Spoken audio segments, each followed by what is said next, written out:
Okay, I'm going to get started this morning by welcoming all of you guys. Welcome to Wat Tung Yu. Nice to see everyone here. Excuse me. Welcome to everyone who's joining online as well. This is the third day of a 5-day course that I'm teaching. And I realize some of you guys are maybe here just for the morning, and that's okay. You guys are welcome to come and go as you please and stay as long or as short as you like. But just understand that I have many things that I'm going to be teaching today as part of our class, and you guys are welcome to stay for as long or as short as you like. We start each one of our classes with meditation.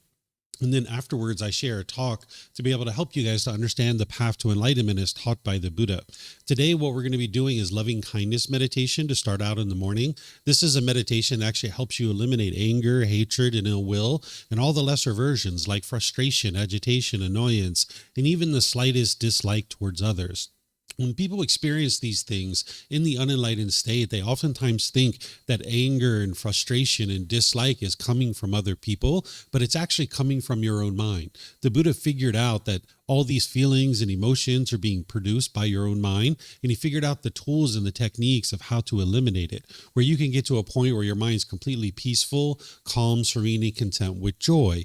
This is the enlightened mental state, where the mind experiences nothing but peace and joy. There's no longer any anger, sadness, frustration, agitation, annoyance, guilt, shame, fear, stress, anxiety, loneliness, boredom, shyness, resentment, jealousy. You can eliminate all of this from the mind by training of the mind. So this loving kindness meditation is a certain component of your practice, but there's more than just meditation that you would need in order to be able to make your way to enlightenment. So that's why afterwards I'm going to share a talk to be able to help you guys to understand a certain portion of the path to enlightenment. Today, what I'm going to be doing in the morning is talking about true love. Love without attachment. Right now, if you're falling in and out of love with people, or if you think that love hurts and love is painful, you're not actually understanding what love is. And this is one of the reasons why you're having difficulties and struggles in certain relationships. This course that I'm teaching, it's called Harmony in Relationships, and I'm helping students to understand how to develop harmony in their relationships. Because by the time you get to enlightenment, all your relationships are harmonious. If you're having difficulties and struggles in certain relationships, you might actually be attributing that to the other person, where in reality, it's a certain lack of wisdom that your own mind has, that you're not able to have healthy relationships with the people around you. Now, that doesn't mean the other people aren't doing things that are potentially unwise, because they surely could be doing things that are unwise. But as you train your mind more and more, you'll be able to have harmonious relationships with everyone around you. You'll get to the point where your relationships are really blossoming and they're at ease, both personally and professionally. And the thing that's hindering someone from being able to experience this is a lack of wisdom. And one of the things that the unenlightened mind lacks wisdom about is what is true love. And oftentimes people are talking about how they're falling in love or out of love, or they might talk about how love is painful. And in this situation, they don't yet understand what love is. So I'm going to be teaching you guys what true love is, so that way you can understand it and you can practice it more and more. Because as you put out true love more and more, you'll experience love coming back to you. We're going to end up taking a mid-morning break, and then afterwards we're going to come back and I'm going to be teaching a topic about how to have relationships with people who aren't practicing these teachings. Because oftentimes it's really wonderful to come together with a group of people like this that are interested in maybe being loving and kind and warm and gentle and caring. But then you go out in the world and you meet with all this hostility and bitterness. And how do you deal with that in situations where your parents or your siblings or your life partner or other people around you are maybe being bitter and harsh and hostile? And I'm going to teach you about that after our break. We're going to end up taking a lunch break. And then when we come back from our lunch break this afternoon, I'm going to be teaching how to eliminate attachment to those who are closest to you. Because your parents, your siblings, your life partner, your children, these are people that you oftentimes have a lot of difficulties in relationships with because of something called attachment, which you guys are going to learn about as part of our class today. And when you eliminate that out of your relationship, you can actually have very fulfilling, satisfying, and sustaining relationships. So I'm going to be teaching all these things today. And again, you guys are welcome to stay for as short or as long as you'd like. In terms of the meditation that we're going to be doing, we're going to start with loving kindness meditation. And the way that this works is I start with some chanting in order to be able to ease the mind into meditation so that you can get more benefit out of the meditation itself. So if you choose to chant along, you'll see that it actually helps your mind. There's chants over there on the cabinet that are the chants that we use. You're welcome to get a sheet and chant along if you like. It's important to keep in mind that the Buddha used chanting as a way to help his students to commit the teachings to memory. Every 2 weeks, his students would come together and they would recite his teachings orally. So he used chanting as a learning tool, as a learning device. This isn't a rite, ritual, ceremony, worship, or prayer, or anything like that. If you're being exposed to those kinds of things as part of Buddhism, that's not Buddhism. That's not what the Buddha actually taught. He never taught any rites, rituals, ceremonies, worship, or prayer. Everything that he taught is about training your mind and developing your mind. So when I'm chanting, just understand that this isn't a ritual or a prayer or anything like that. We use them today in order to ease the mind into meditation and get more benefit out of the meditation itself. After the chanting, I'm going to come in with some guidance for what's called breathing mindfulness meditation. I'm going to be teaching you and instructing you how to meditate while we're actually meditating. This is a meditation where you focus on the breath, and anytime the mind moves off the breath, you're going to cut that off and let it go and come back to the breath. You'll hear the guidance on this. There'll be a brief period of time where it's going to be quiet and we're just all meditating together. I'm sure you're going to hear occasional sounds during that period of time, but those are all impermanent. They're temporary. You're not going to be in an environment where it's permanently quiet as you meditate. So you're going to hear sounds during meditation, and you can rest at ease just understanding that's the way that the world works. Then after that brief period of time of quietness where we're doing breathing mindfulness meditation, I'm going to come back in with the guidance for the loving kindness meditation. You're going to hear me saying these phrases like, may I be peaceful, may I be safe, may I be well, may I be free of all discontentedness in the suffering it causes. Then we're going to go to these expansive rings where we do things like, may mom and dad be peaceful, safe, well, and free of discontentedness. You would like to repeat these phrases in your mind on the out breath. What we're doing here is you're actually rewiring your mind to be more loving and kind and warm and gentle. We're not trying to change mom through our meditation or dad. It's impossible to change other people through your meditation. Instead, you're changing your mind. If it was possible for you to change other people through your meditation, there would be no such thing as murders and rapes and child abuse and things like this, because a bunch of us would get together and we would meditate and we would change other people. But it's not possible. What meditation is to change your mind so that you can be more loving and kind and warm and gentle, so that now when you're around mom and dad and you're actually spending time with them through your intentions, speech, and actions, you can be more loving and kind. And this is what's going to transform your relationships. That oftentimes we try to change other people and we think that's what's going to improve our relationships. But in reality, in order to be able to improve what you experience in life, you need to change your own mind. And that's what the Buddha's focusing you on. So you're going to hear me go through these different rings where we're going to eventually get to all beings. Then we're going to go back to breathing mindfulness meditation, and we're going to come out of that with some chanting. And then that's where I'll start today's class. So if you'd like to join for meditation, take whatever position is comfortable for you. Loving kindness meditation, we do this seated, lying, or standing. There is a walking position as well, but that's done for breathing mindfulness meditation, not for the loving kindness meditation. So I'm going to get started with the chanting. You guys are welcome to join in, and then I'll come back in with the guidance to help you. Arahang Sama Sambuddho Mahakewa Bhutang Mahakewanang Apivateyami Sawakato Mahakewata Tammo Dhammang Namasami Supatipano Mahakewato Sawaka Sangho Sanghang Namami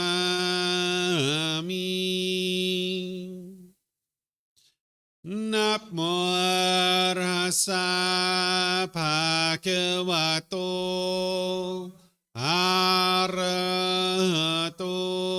Sama Sambuddhassa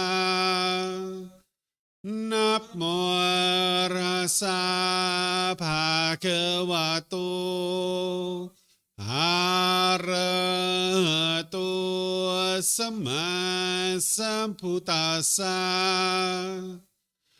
นะโมตัสสะภะคะวะโตอะระหะโตสัมมาสัมพุทธัสสะอิติปิโสมหะคะวะอะระหังสัมมาสัมพุทโธ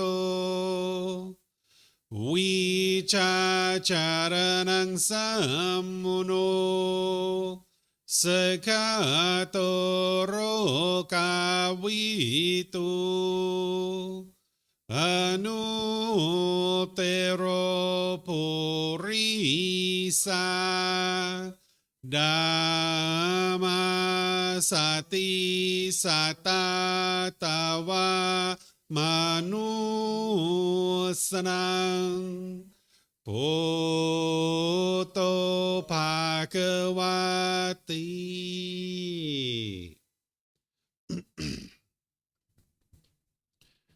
Okay, with the lower body and hands and arms comfortable, and the upper body erect. Just close the eyes and start breathing in through the nose and out through the nose.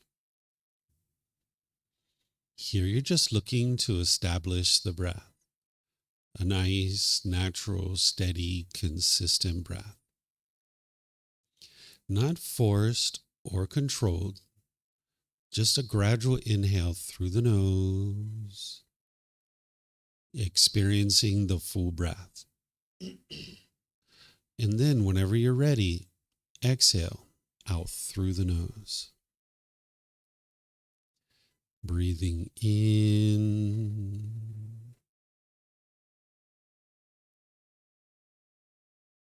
and out.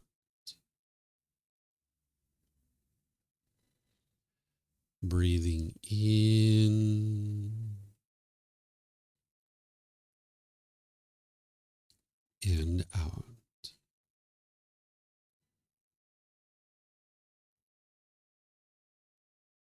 Your breath may not match up with the guidance that I'm providing, and that's okay. This is your practice. I'm just here for guidance. You can use this voice as a reminder that whenever you get to the next inhale, breathing gradually through the nose, developing a nice, natural, steady, consistent breath. And then whenever you're ready, exhale out through the nose, experiencing the full breath. Breathing in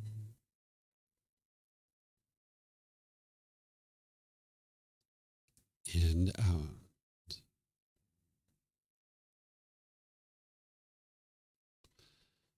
Breathing in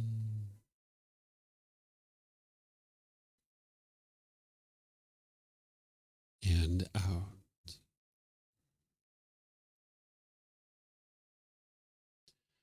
With the breath well established, start fixating the mind on the breath, either the sound of the breath coming into the nose or the sensation of air moving over the skin into the nose.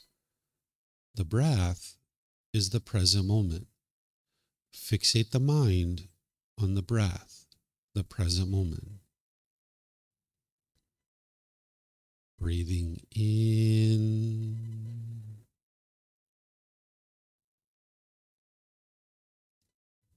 and out.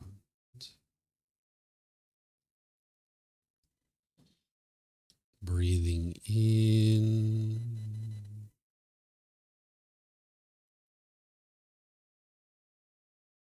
and out.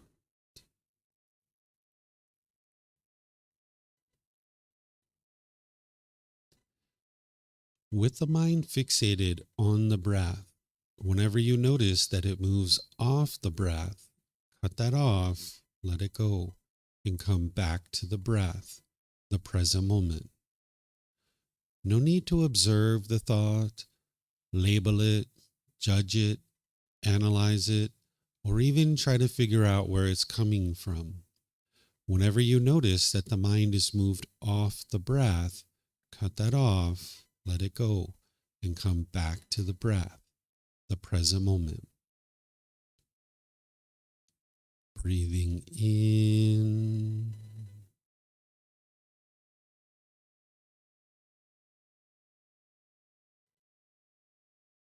and out.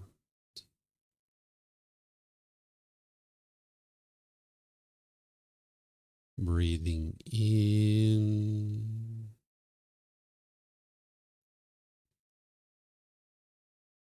and out.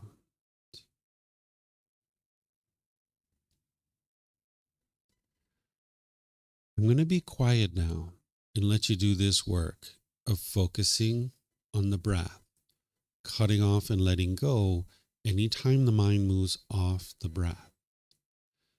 Then I'll be back with more guidance on loving kindness meditation. You have nowhere to go. There's nothing to do.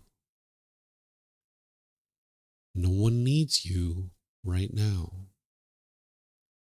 This is your time to focus on the breath. Breathing in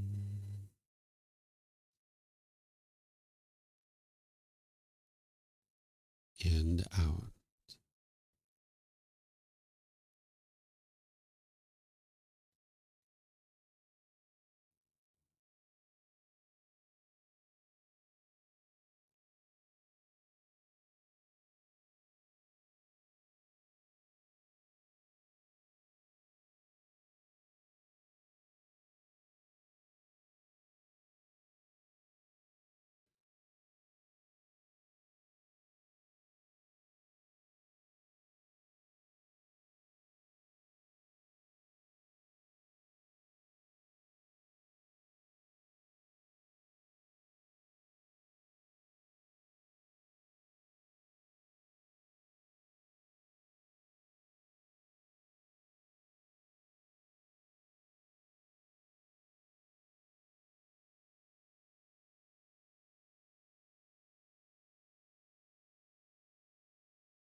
Continuing to breathe in through the nose and out through the nose.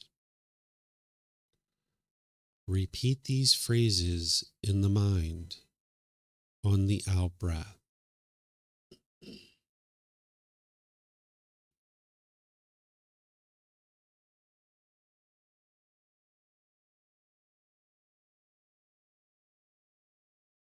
May I be peaceful.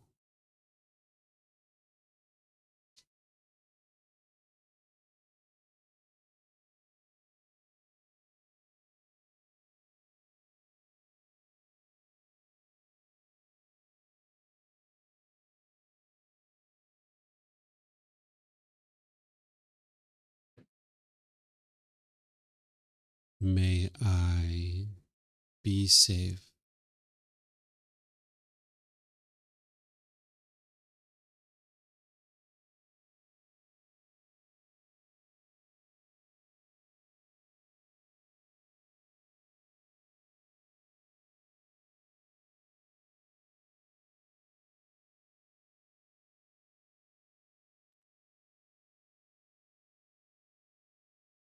May I be well.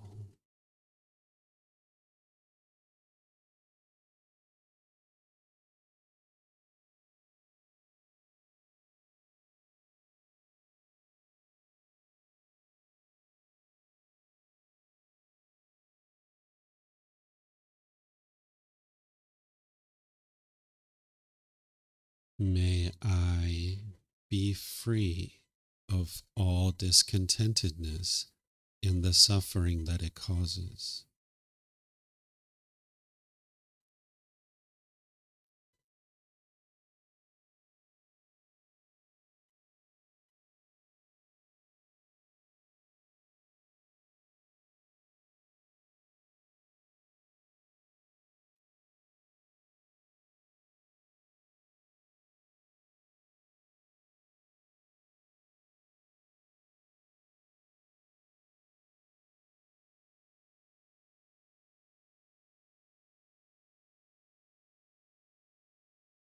May mom and dad be peaceful.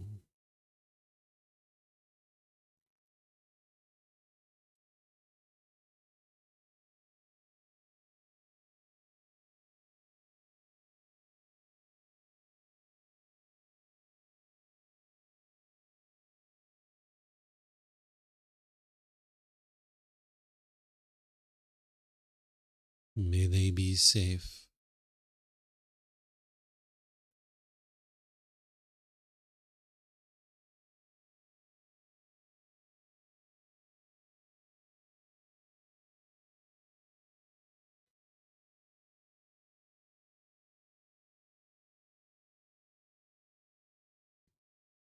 May they be well.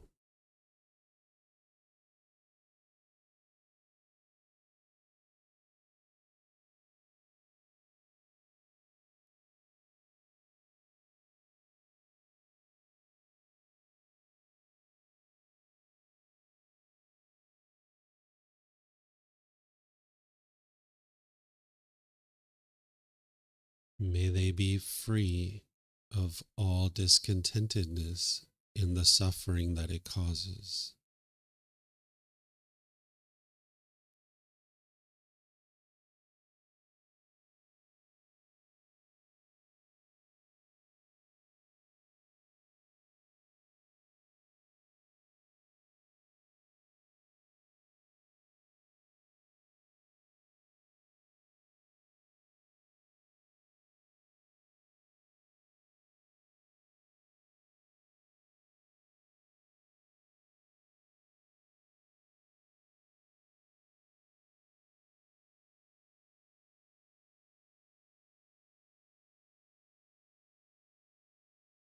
May my family, friends, co-workers, and neighbors all be peaceful.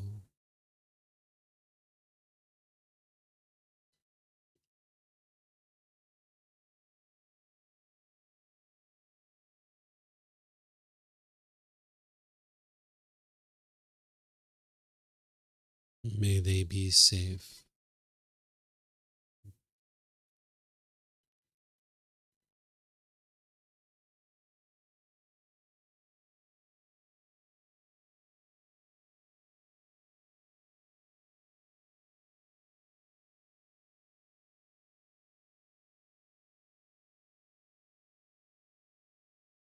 May they be well.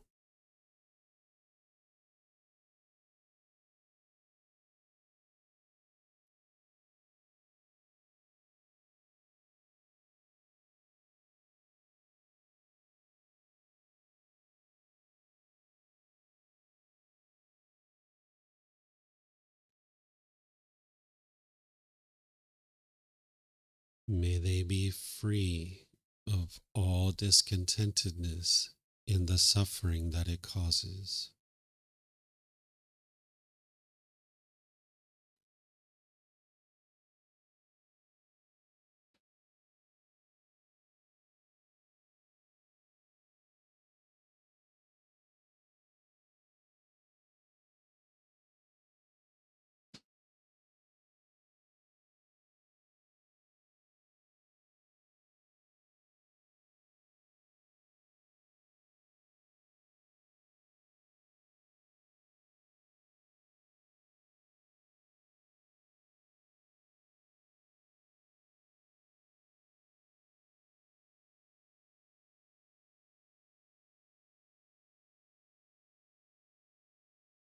May all those who have caused me harm be peaceful.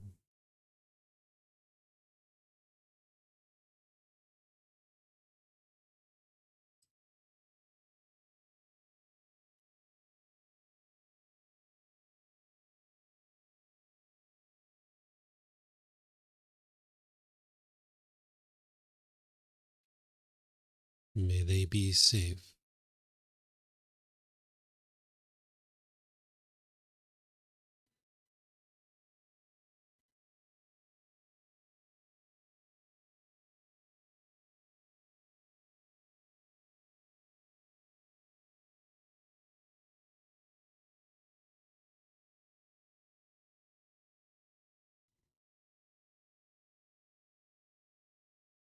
May they be well.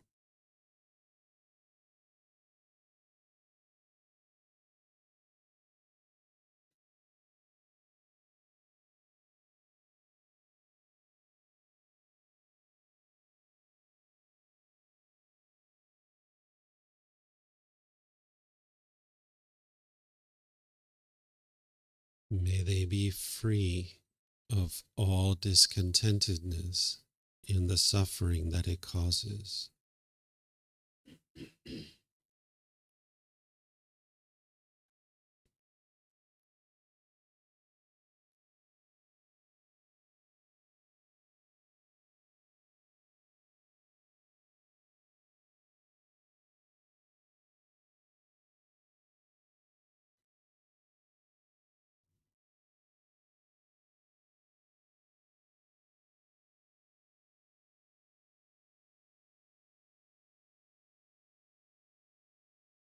May all those who I have harmed be peaceful.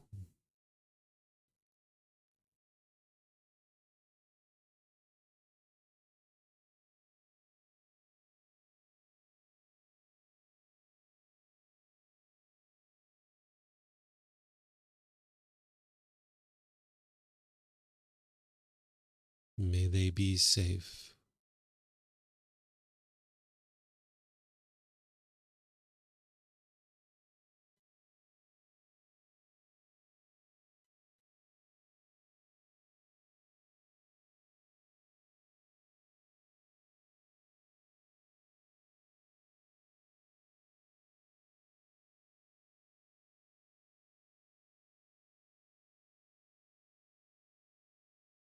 May they be well.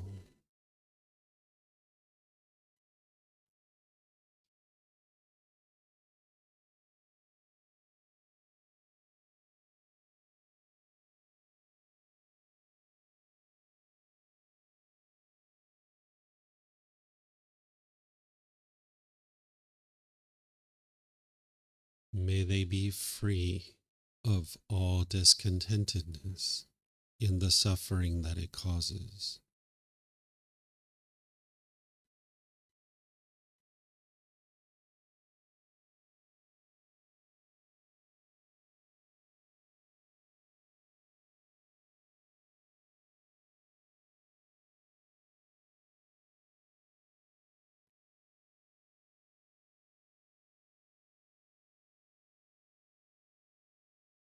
May all beings, wherever they reside, be peaceful.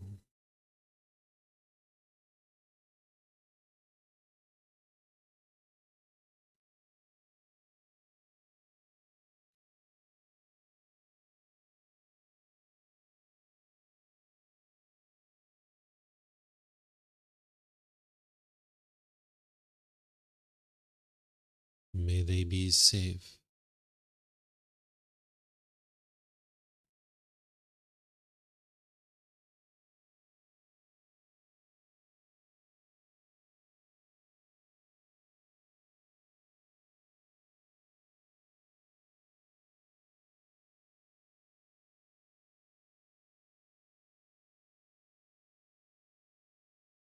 May they be well.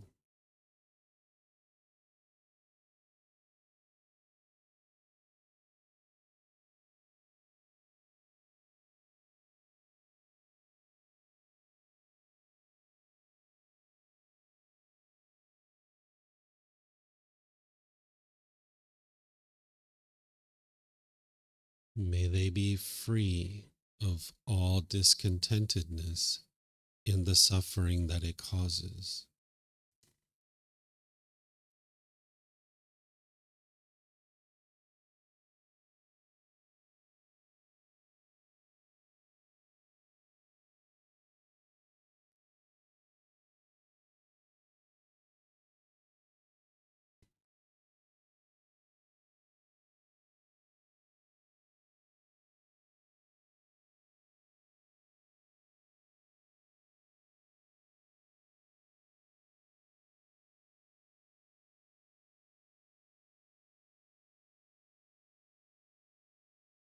Now return back to breathing mindfulness meditation, focusing on the breath, cutting off and letting go anytime the mind moves off the breath.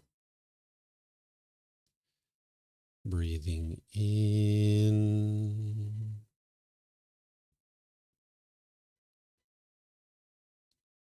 and out.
หังสัมมาสัมพุทโธมะเขวาพุทธังมะเขวันนังอภิวาเทมิสวากขาโตมหาเขวตาธัมโมธัมมังนามัสสามิสุปฏิปันโนมหาเขวโตสาวกสังโฆสังฆังนามามินะโมตัสสะภะคะวะโตอะระหะโตสัมมาสัมพุทธัสสะนะโมตัสสะภะคะวะโตอะระหะโตสัมมาสัมพุทธัสสะนะโมตัสสะภะคะวะโตอะระหะโตสัมมาสัมพุทธัสสะอิติปิโสมะเขวาอะระหังสัมมาสัมพุทโธวิชาจารนังสัมมุโนสกาโตโรกาวิตุ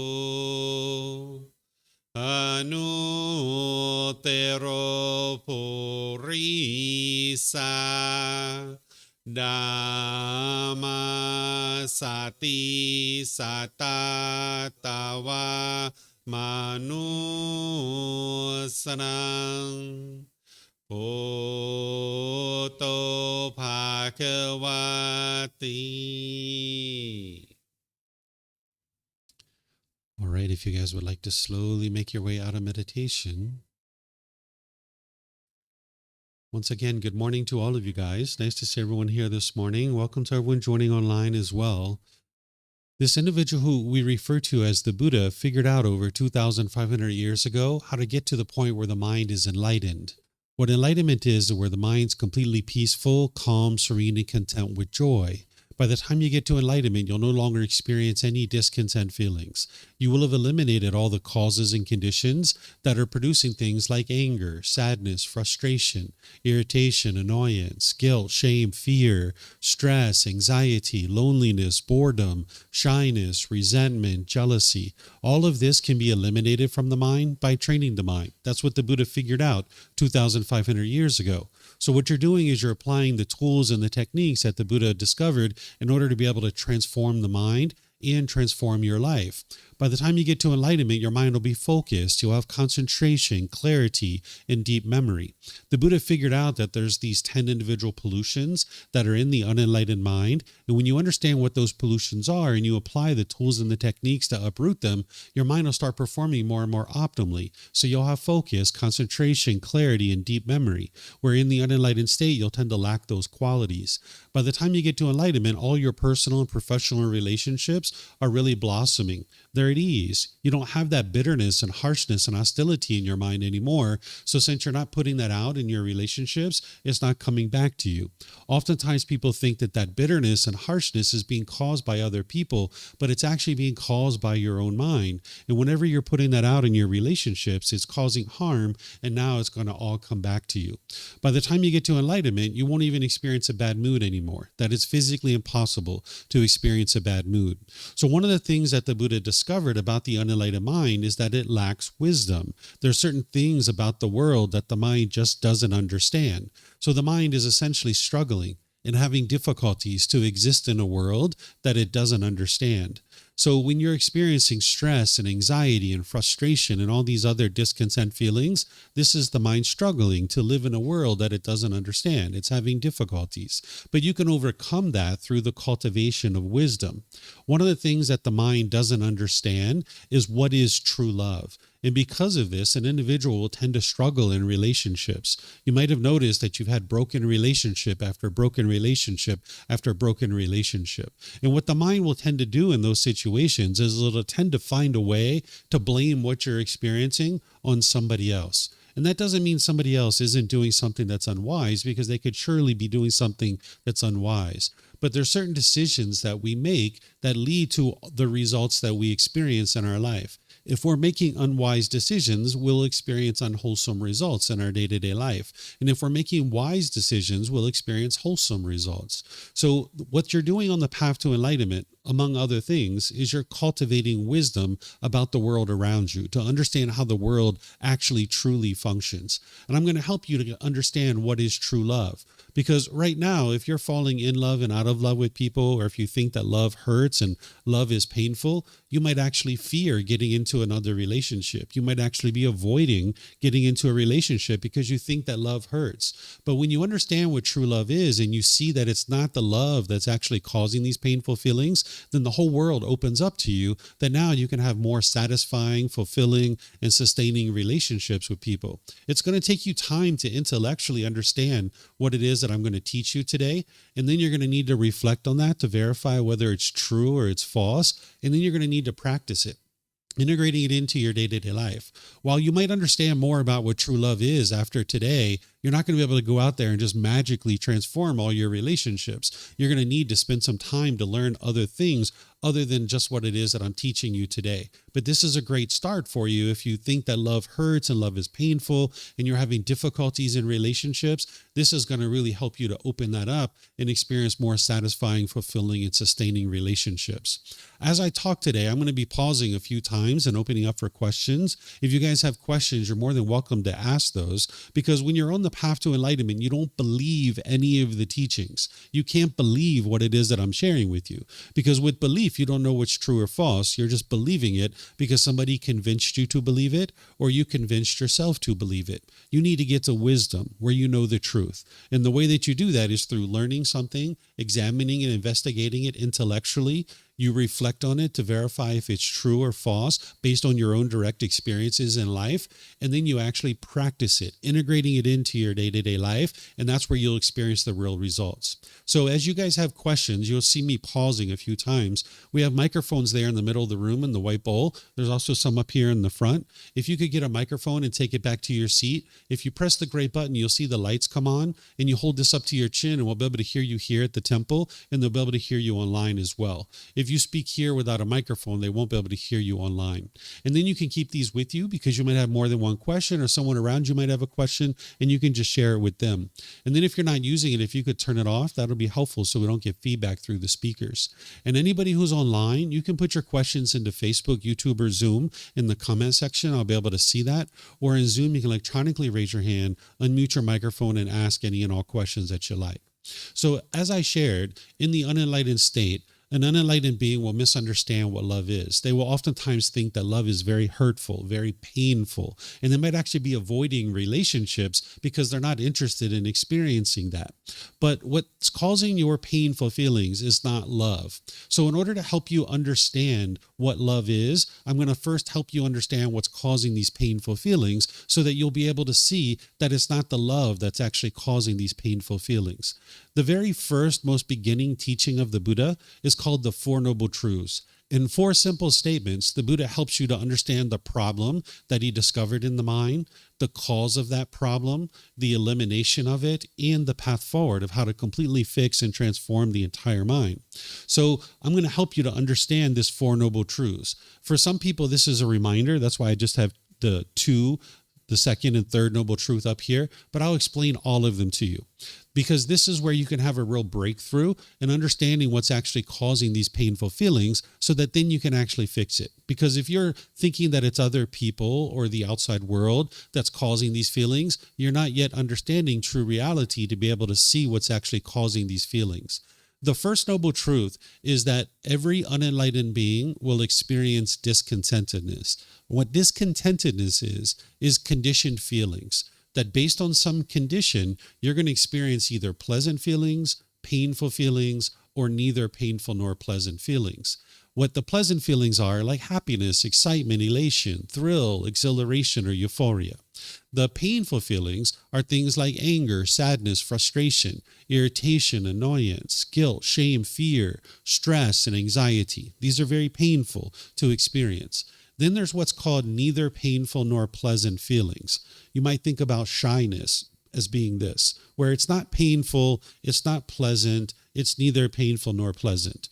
Or maybe discomfort or displeasure. Like if you were on public transportation and somebody came and sat really, really close to you and your body was touching their body, you might say, it's not painful, it's not pleasant, it's kind of dissatisfying. These are the three feelings that the unenlightened mind experiences. These are what's called conditioned feelings, that based on some condition, your mind is then going to experience a feeling. Then the second noble truth is helping you to understand what's causing these feelings. What's causing these feelings is something called craving, desire, attachment. This is the mind's longing, yearning, chasing after the objects of your affection. The mind craves for things to be permanent when in reality, everything in the world around you is impermanent. So the mind chases and chases and chases. It's like an unquenchable thirst that the mind has, thinking that the next new shiny object waiting around the corner is going to provide some lasting satisfaction. So if the mind gets what it wants and what it expects, then it experiences pleasant feelings like happiness, excitement, or elation. But if the mind doesn't get what it wants, if it doesn't get what it expects, if it's not getting its cravings and its longing, yearning fulfilled, then it experiences painful feelings like anger, sadness, frustration, and others. So it's only a matter of time before the mind experiences some discontent feeling, because you live in an impermanent world while the mind is actually craving permanence. So for example, when you get into a relationship with a new boyfriend or girlfriend, you might get so excited or so happy about that. Say, wow, this new person is in my life. They're sending me text messages. They're calling me and checking in on me. They're inviting me out to dinner or to the movies. Maybe you're going to the park and taking nice walks and having great conversations. And you might even be having intimate contact. So you might have all these pleasant feelings at the beginning of the relationship because your expectations are very low. You don't want anything or expect anything from this person. You're just interested in getting to know them. But over time, the relationship goes further and it starts to deteriorate. This is because there's more and more expectations in the mind. The mind wants more and more and more and more things from this person. And this person can't fulfill your expectations permanently. It's not possible. So the relationship ends and it breaks up. Now you might be angry or sad or frustrated or irritated. You might be lonely or bored, or you might be missing this person. And oftentimes people attribute this to love. But what it is this the mind's holding on and craving permanence. The mind's wanting and expecting things to be a certain way. As long as this person's in your life, you're getting what you want and what you expect. But when this person's not in your life, you're not getting what you want, what your mind is longing, yearning for. So the mind experiences painful feelings like anger, sadness, frustration, and others. You can see this if you've ever had someone close to you that has died. Maybe grandma or grandpa, mom or dad, brothers or sisters.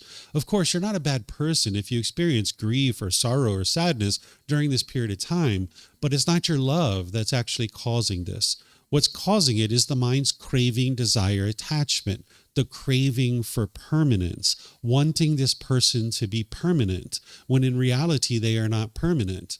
Because they were born, they had to die. So as long as grandma and grandpa are alive, the mind's getting what it wants. It's happy about that. But when the mind's not getting what it wants, it experiences the painful feelings like sorrow, grief, or pain, or other feelings like this. If you've ever been to a wedding, you might see people crying at a wedding. This isn't love that's causing that.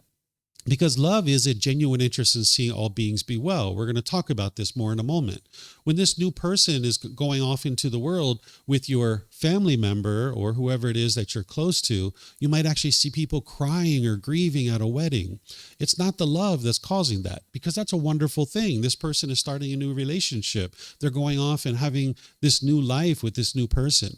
But mom and dad are holding on. Grandma and grandpa, brothers and sisters are holding on and craving for that person to be permanent. And at this ceremony, they're confronted with the fact that this person is not permanent in your life. They're going off into the world with someone else. And now with the mind holding on and craving permanence, it will experience sorrow and grief or pain or displeasure. You might see this if you've seen children get dropped off at school, or if you can think back to when you got dropped off at school. Maybe when you were very young, or maybe when you got dropped off at university, your parents might have been crying, or you might have been crying. Again, this isn't love, because it's wonderful that your child's going off into the world to get an education. That's outstanding, right? That's wonderful. But no, mom and dad are crying, or the children are crying. That's because the mind's holding on and craving permanence and thinking that this being is permanent in your life, when in reality, everything around you is constantly changing. There's nothing around you that is actually permanent. So people are going to be coming and going in and out of your life your entire life. So if you're wanting and expecting and craving for this person to be permanent in your life, they are not permanent in your life. At some point, every single person is going to leave out of your life. And at some point, you're going to die too, because you're impermanent.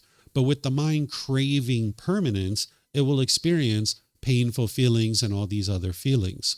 So I'm going to use an example that doesn't involve relationships so that you guys can see that it's the mind craving permanence that's causing these painful feelings. And then I'm going to come back and talk a lot more about relationships. Think about if you had a brand new car, and this is your favorite car. You've been dreaming about this car for maybe 10 years, and you've been saving up money for this car, and you finally got enough money to go purchase this car. You go down to the dealership and they give you the keys and you drive off the parking lot and you're so proud of your car. And everyone's like, wow, look at him or look at her. She's so successful, or he's so successful. And you're so proud driving your shiny brand new car. And now you park it at a store and you go inside and you come out and there's a scratch on your car. You might be angry or frustrated there, but it's not the scratch that's causing that. And it's not the person who scratched your car. What's causing the anger and frustration is that the mind is craving permanence. It's longing, yearning, wanting this car to be permanently beautiful, when it's not possible for this car to be permanently beautiful. Now, we're not talking about what's wise or unwise, because obviously when we walk through a parking lot, we aspire not to scratch anybody's car. But the fact is that this car is going to deteriorate. It's only a matter of time. It is impermanent. The paint's going to fade. The tires are going to need to be changed. The upholstery is going to get ripped and torn. It's only a matter of time before this car starts changing. Whereas if you crave permanence, when you start experiencing this change, the mind doesn't like it. So one of the ways to say this is that the mind craves permanence. Another way to say it is that the mind does not like impermanence. It doesn't like change. So this is where you can look at your life in the times that you've been struggling and having the most difficulties. Look at those situations. That's when things were changing in your life, because you need to independently verify what it is that I'm sharing with you. You can't believe what it is that I'm sharing. When you were struggling and having the most difficulties in your life, this is probably when you were changing living locations, you were changing jobs or occupations, you were changing relationships. Whenever things change in your life as an unenlightened being, you will struggle and have difficulties there, because the mind is holding on and craving permanence. So let's verify this second noble truth. You're going to need to do this within your own mind. Think about a recent situation where you've been angry or sad or frustrated or some other discontent feeling. It could have been this morning or yesterday or last week. Look at that situation with these fresh eyes. At that time, you might have been trying to blame somebody else for the feelings that you were having. But look at that situation. What was it that you wanted? What did you expect? What were you longing, yearning for? And if you would have gotten it, you would have been happy. But because you didn't get what you wanted, the mind was angry or sad or frustrated. If you can look at this and you can see it through your own direct experience, you can have a real breakthrough to being able to see that it's your own mind that's causing these feelings. It's not about blame or fault or anything like that. It's not about punishments and rewards. It's about being able to see true reality of what's really causing these feelings. Because once you come to the understanding with wisdom that it's your own mind that's causing these feelings, this is a real breakthrough, because now you can actually apply the real solutions and the real techniques to be able to solve this. But as long as you keep thinking that it's someone else that's causing these feelings, what you'll tend to do is you'll tend to push people away out of your life, or you'll push away a situation. You might have done that where you've been pushing away friends or family out of your life. This is called aversion. This doesn't solve your problem. If this person was the true cause of your problem, when you push them out of your life, you'd be peaceful and joyful from that point forward. But you can see that that didn't solve your problem when you push these people out of your life. Or the second thing you'll do when you don't understand that it's your own mind causing these feelings is you'll tend to be bitter and harsh and hostile towards people through your intentions, your speech, and your actions. It's almost like an animal growling and roaring at another animal, trying to fear it into doing things your way. Or the third thing you'll do is you'll tend to put expectations on people and try to pressure them to do things your way. It's almost like the unenlightened mind is trying to create this little bubble that you live within, that everybody does things your way. And if people don't do things your way, you'll tend to push those people out of your bubble. Or you'll be bitter, harsh, and hostile to them, trying to fear them into doing it your way. Or you'll put expectations on people and try to pressure them to do it your way. And people might actually be doing this to you too. They might be pushing you away. They might be bitter and harsh and hostile to you, or they might be putting expectations on you. So as long as an individual is doing this and they think that it's other people or the outside world that's causing these feelings, you can't live harmoniously with all beings. But there's a better way of life here. But you need to first understand what's causing these painful feelings. That it's the mind's craving, desire, the mind's longing, yearning, chasing after the objects of your affection. If you've ever been in the mall and you saw a brand new pair of shoes and you were like, oh, brand new pair of shoes. Oh, yeah, I can't wait to get those on my feet. Oh, my gosh, they're going to look so good. You were so excited. And if you went into the store and they had your size, you were so excited and so happy. But if they didn't have your size, you were angry or frustrated. That's because the mind's craving, and it can only be happy when it gets what it wants. If you look out at the sun and it's sunny outside and you get really happy and excited about that, that means your happiness is based on the sun. But the sun is not permanent. So if you base your happiness on the sun, that means when it's raining or something else, you'll be sad or frustrated. The only thing that's happened here is change. It just went from sun to rain. So the mind, because of its craving for permanence, it can only be happy when it's sunny, for example. Or if you get really happy when your bank account balance is up here, that means when it goes down here, you'll be sad or frustrated. Again, the only thing that's happened here is change, but the mind craves permanence. So you need to be able to see this in your own life, because you can't believe what it is that I'm sharing with you. And when you can see that it's your own mind causing these feelings, now you can actually apply the tools and the techniques to be able to eliminate this from your mind so that you can get to a point where your mind's completely peaceful and joyful. Because the third noble truth, the Buddha is helping you to understand that you can eliminate your discontentedness by eliminating the craving, desire, attachment, where you're not chasing and longing, yearning for things. And sometimes when I explain this to people, that they need to eliminate their craving, desire, attachment, they think, well, won't my mind swing all the way to the other side? If I'm not chasing after things, won't I go over to the other side where I'm dull and lethargic and lazy? Well, you might, but that's not what the Buddha is teaching you.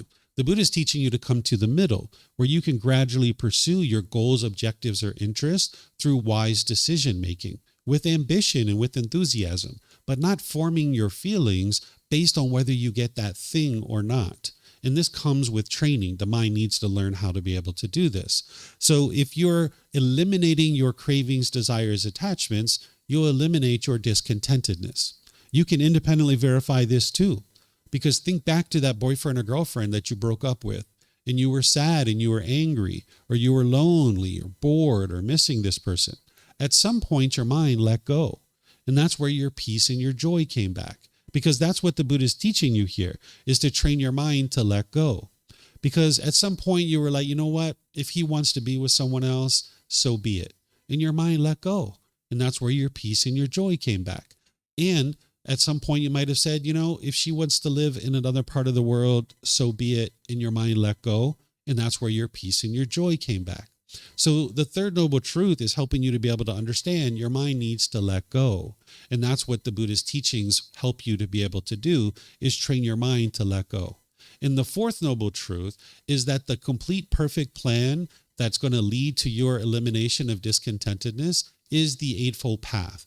That's the way leading to the complete transformation of your entire mind. The Eightfold Path is a core central teaching that the Buddha taught that's helping you to be able to receive the guidance that you need to be able to train your mind to get to this enlightened mental state. I taught that on Monday as part of this course. But today, what we're talking about is this true love. Because what people think is that love hurts and love is painful. And oftentimes they're avoiding relationships, or they're experiencing broken relationship after broken relationship after broken relationship. Because if you don't understand what true love is, that means you're not practicing true love. So if you're not practicing true love, then that means you're not experiencing true love coming back to you. So if you're falling in love and out of love with people, you're not understanding what true love is yet. So let me explain to you what people are thinking is love, and then we'll talk about what is true love. What people think love is that you meet somebody. Maybe you spend some time with them after a month or two, or however long, maybe sometimes a few days or a few weeks. And eventually, after you spend time with this person for a period of time, you might look at them in the eyes and you might say, I have fallen in love with you. And they say, oh my gosh, I've fallen in love with you too. And now we're in love. Everybody's in love, right? So now over time, as you're in love with this person, you function like you love this person. You treat them a certain way. You talk to them a certain way. You do certain things for them. You treat them to certain food, or you do certain activities with them. But over time, you start getting angry and frustrated and irritated because this person isn't doing things your way anymore. And now you might get to a point where you're angry and frustrated at this person. And you might tell them, I don't love you anymore. I have fallen out of love with you. And now you guys break up. And now you're angry and frustrated. And you're bitter and harsh and hostile towards this person. This isn't love. This is craving, desire, attachment, masquerading as love.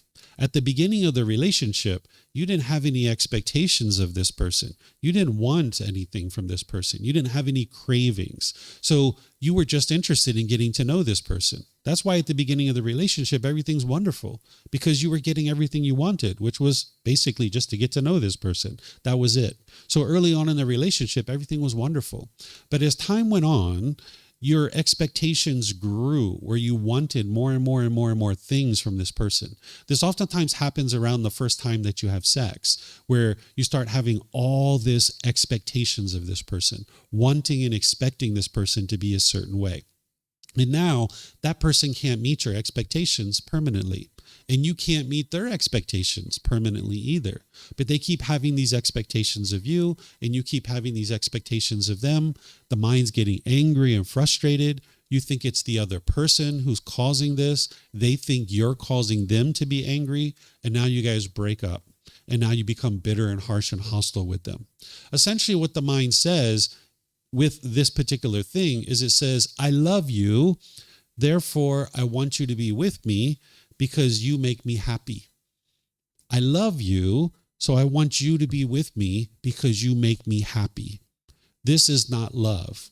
This is craving, desire, attachment masquerading as love. This is the selfishness. This is, I will tell you that I love you, and I will function like I love you, and I will do things as if I love you.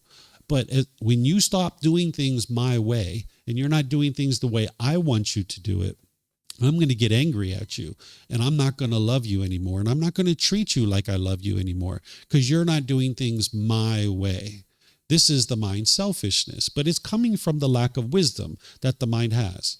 When we grow up as children, oftentimes our parents are putting expectations on us, and we think that's their love. They're trying to control us, perhaps, to be able to do things their way.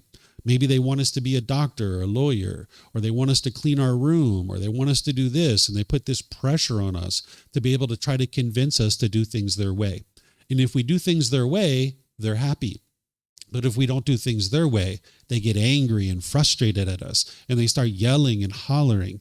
And you might think that that's the way to function in your day-to-day relationships. So you know that this person, your parent, loves you. And now when you see them functioning in this way, you think that's the love. But that's not the love that's causing that. That bitterness and harshness, that's coming from their craving, desire, attachment. Because their mind can only be happy if it gets what it wants. And if it's not getting what it wants, the mind will be bitter and harsh and hostile towards others. So if you've grown up this way, which the vast majority of us have, then we misunderstand what love is. We think that this craving, desire, attachment is the love. Surely our parents love us, but their craving, desires, attachments are getting in the way, and it's hard for you to experience that because this bitterness and harshness is coming out. Their true love isn't shining through. So this craving, desire, attachment, this wanting and expecting things, it will make you think that that is love. And now when you're getting what you want from this other person, you will think that, wow, this is so great. I love them. They're doing things my way. But when they stop doing things your way, you will experience painful feelings. And now you'll think, I don't love this person anymore, because you think that they're the ones who are causing you to experience these painful feelings. When in reality, it's your mind's cravings. You're wanting and expecting them to do things your way. There's only one person in the world that actually does things your way 100% of the time. Do you know who this person is that does things your way 100% of the time? Yourself. You're the only one. There's only one person in the world who does things your way. So if you can only love people who do things your way, you can only love yourself. You might actually have problems doing that from time to time, because oftentimes you have this negative self-talk, this inner dialogue in your mind where you're putting expectations on yourself and you're beating yourself up and you're not meeting your own expectations. And now you're not even loving yourself anymore. So in the world, there's only one person who does things your way 100% of the time. So you need to be able to understand impermanence, that the world is constantly changing. And there's no two individuals who do things 100% the same way all the time. Even two enlightened beings who get to enlightenment, they're actually going to do things differently in certain situations. So this path isn't about everybody doing things exactly the same. It's about training your mind to get to the point where you understand the wisdom of the world, of how it's constructed, and that this world is impermanent and things are constantly changing, because your mind in the unenlightened state is craving permanence, and you can only be happy when people do things your way. So I'm going to pause here for a second before I move on and explain to you what true love is, because I would like to give you guys a chance, an opportunity to ask me questions about what's causing these feelings. Because if you don't understand what's causing these feelings and you haven't looked inside your own mind to be able to see this, it might be challenging for you to understand the other things that I talk about. So is there anybody here online that have questions about what's causing these feelings and why your mind experiences the discontent feelings? No questions? Okay. Here's a question on Facebook. Let's see. This person is saying, I'm going to answer this question later. Let's talk about true love first. I see your question there, Peter. I will answer that a little bit later. Okay. So once you understand that it's the mind's cravings, desires, attachments that's causing these painful feelings, you can see that it's not the love. What love is a genuine interest in seeing all beings be well. This is active goodwill towards all beings. You can get to a point where you're practicing what's called unconditional love. What I just described to you, we might actually refer to that as conditional love. There's no such thing as conditional love, but that might be how we talk about it. Right? Conditional love, even though there's no such thing, is if you do things my way, if you meet my conditions, if you do what I want you to do, I will love you. And I will say that I love you. And I will talk like I love you. And I will function like I love you. But when you stop doing things my way, I'm not going to love you anymore. I'm not going to treat you like I love you anymore. I'm going to be bitter and harsh and hostile. So there's no such thing as conditional love, but we might call that conditional love, that all these conditions have to be met, and then I will function as if I love you. But if you stop meeting my conditions, I'm not going to do that anymore. So that's not actually true love. That's craving, desire, attachment masquerading as love. What you would like to get to is where you're practicing what's called unconditional love, where there doesn't need to be any condition met in order for you to love this person. Because in order to love somebody, you need to understand what love is a genuine interest in seeing this being be well. Understanding that they are responsible for their own wellness. You are not responsible for somebody else's wellness. You aren't to put expectations on other people. When you're putting expectations on other people, this is not your love. This is your craving, desire, attachment, wanting, the selfishness. So for example, I used to go to my wife before I understood what true love is, and I would say to her, hey, would you like to go to the movies? And she would say, I don't know. Why? What's going on? I was like, oh, there's this new movie coming out. It's this, it's that, it's that. It's this really big blockbuster. Let's go to this movie. And she's like, no, I don't want to go to the movies. I'm like, come on, you party pooper. Let's go to the movies. Like, come on, don't you want to go to the movies? And she's like, no, I just would like to stay home. And I'm like, oh, come on. Like, don't you love me? Like, come on, let's go to the movies. And I would pressure her to go to the movies. And sometimes she would relent and she would be like, all right, come on, let's go to the movies, right? And then she would come to the movies and she'd be grumpy and irritable the whole time because she really wanted to be at home, right? And then I'd be grumpy and irritable because I wasn't getting what I wanted, which I wanted to have a cheerful time with her going outside to the movies. This was both of our cravings getting in the way of our true love. Once you understand what true love is and that you're not putting expectations on people and trying to control them or pressure them to do things your way, then you can do things like, hey, honey, would you like to go to the movies? No, I'm fine. I'm going to stay home. Okay, wonderful. Have a good time. I'll see you when I get back.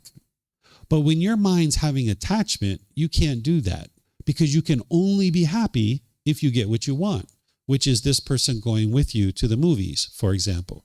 So what the unenlightened mind does is it puts its expectations on people. It tries to pressure and control this person to do things your way. And you can only love them if they do things your way. That's what we might call conditional love, even though there's no such thing. But what you would like to get to is unconditional love, where there doesn't need to be any condition met in order for this person, for you to have love for this person. The way that you get to this is you need to separate the choices and decisions that people make from the person themselves, understanding that you're going to disagree with people's choices and decisions. That is normal, but you can still love the person, meaning you can have a genuine interest in seeing them be well. Again, there's only one person in the world that you will agree with 100% of the time. I oftentimes ask this question when I teach this class. How many of you agreed with your parents 100% of the time with everything they ever did? Is there anybody who agreed with I didn't agree with my parents. I'll just raise my hand to show you guys. Has anyone ever agreed with their parents 100% of the time? Nobody. I've never had anybody raise their hand ever, right? So none of us are going to agree, even with the people who brought us into this world. We're not going to even agree with them 100% of the time. So you're not going to agree with people's choices and decisions, but that doesn't mean you can't love them. You can still love them, meaning you disagree with their choices and decisions, understanding that's normal because we've had different experiences in life, and this is impermanence. This is the impermanent nature of the world. So we can disagree with our parents' choices and decisions while still loving them as a person, meaning that we would like to see them be well, understanding that they're responsible for their own wellness. Of course, we might do things to help them in life, but they're responsible for that wellness. So we can love all beings. When you practice unconditional love, you can love everybody. Now, this is a pretty extreme case, but I'll give you an example. If somebody murdered your mom, if you're practicing true love, you could still love the murderer. It doesn't mean that you agreed with what they did. It means that you have a genuine interest in seeing them be well. You're not necessarily interested in inviting this person over to your house or sitting down and having dinner with them, right? That's not what we're talking about here. But you can still maintain the mental state of, I have an interest in seeing this person be well. They might need to go to jail. They might need to go do some learning and rehab. They might need to stay in jail for the rest of their life, but you can still have a genuine interest in seeing them be well. Because that anger, that bitterness, and that hostility that comes into the mind, that's because of the craving, desire, attachment. And it's only causing harm to your own mind. Oftentimes, when you're in a boyfriend-girlfriend relationship and you break up, you might hold on to that bitterness and hostility, that resentment for an extended period of time, thinking that you're getting back at the other person. When in reality, it's just causing harm to your own mind. You might not ever even see this person ever again in your entire life, but sometimes people hold on to that bitterness and harshness. I've talked to people 5 years, 10 years after a relationship. They're still holding on to the resentment. They're still holding on to the bitterness. This is like trying to hold on to a hot coal and burn somebody else. The only person getting burned is yourself. So what the Buddha is teaching you to be able to do is liberate your mind from this hostility and bitterness by practicing unconditional love. I am sure your parents have unconditional love in their mind for you, meaning they love you unconditionally. I know that I did. Before my son even came out of the womb, I already loved him before he even came out and I ever met him. Doesn't matter what he does, doesn't matter what he chooses to do, I will still love him, meaning I have a genuine interest in seeing him be well. So I'm sure your parents have love in their mind for you, but their cravings, desires, attachments, their wants and expectations get in the way. And they put those expectations on people and trying to controlling them. So what we need to do in order to be able to practice true love is you need to get your cravings, desires, attachments out of the way so that your true love can shine through more and more. So I talk with my son, I talk with my wife, I disagree with them in certain situations, but now we have discussions. We have discussions where we can discuss our difference of opinions. And now instead of fighting, we can actually sit down and talk, and we can have discussions and understanding from the beginning. Of course, my wife disagrees with me. This is just impermanence. Where before, when you're craving permanence, you might have been in situations where you were fighting to try to convince the other person that you were right and they were wrong. You might have been in knockdown, drag-out arguments trying to convince this person that you're right and they're wrong. And they have to stop doing what they're doing, or else you're going to continue to get angry and mad. That's not a good way to live life, because that's the mind going around and trying to convince other people to do things your way. This better way of life that the Buddha is teaching you, where you can practice unconditional love, is to understand that people do things differently, and that's okay. That there's not just one right way to do things in the world. But in the unenlightened mind, because of the mind's ego, the mind will think I'm right and everybody else is wrong. Everybody's got to do it my way. And if they do it my way, they're doing it the right way. And if they do it another way, it's the wrong way. And if they do it my way, I'll be happy. And if they do it a different way, I'm going to be angry or frustrated. So you can get rid of all of this by training your mind to get rid of the cravings, desires, attachments, where you're not wanting and expecting and longing, yearning for things to be done one specific way. And now your true love can shine through more and more, where you understand you can have discussions with people. You can understand their opinions and their views, and you can walk away from the conversation and still disagree with them and still love them, meaning you have a genuine interest in seeing them be well. So there's this loving kindness meditation and this practice of loving kindness through your intentions, speech, and actions that are going to help you to be able to accomplish this. In order to be able to get to the point where you're practicing true love in all situations, you're going to need to do this inner work, this inner growth, this inner development. It's not just a matter of listening to someone talk for a certain period of time and then you go out there and you just automatically love everybody in the world. You're going to need to actually do this inner work and this training of the mind where you get rid of the mind's anger and bitterness. So you do this through meditation, yes, but you're going to need wisdom to go out into the world and how to interact with people through your intentions, speech, and actions in a loving and kind way, so that you can get to the point where you love everybody unconditionally, where they don't have to meet any conditions in order for you to love them, that you have a genuine interest in seeing all beings be well. So, for example, I love every single one of you. And for some of you guys, I'm just meeting you for the first time, but I already love you, meaning I have a genuine interest in seeing you be well. That's why I come here to teach. I don't want anything from you. I don't expect anything from you. I'm just here to help you to be able to understand this path that the Buddha taught, because I know that it leads exactly where he said it does, to this enlightened mental state, to this peace and this joy. So having love for someone means you don't want or expect anything from them, and you're not putting your expectations on them and trying to control them or force them to do things your way. But you understand that part of loving someone is to let them make decisions in their own way, and that's what's going to produce the peace and the joy for them. So I'm going to stop here before we go into these other topics and see if you guys have any questions about true love and what is true love. Yes, please help yourself to a microphone. And maybe while you're getting that, I'll answer this question for the individual who's online. So this individual online says, how do you deal with betrayal? I can't get rid of the memories of being gaslighted, blamed, and having my experiences denied in my previous relationship with what I believe was a textbook emotional predator. That person has carried on as if nothing ever happened, but my mind and body still feel trapped in those painful memories, haven't been able to break free from them. I feel as though I was taken through the entire cycle, targeted, love bombed, controlled, exploited, discarded. I think it's hovered. Even though it's over, the psychological impact remains, and I'm still trying to find my way out of it.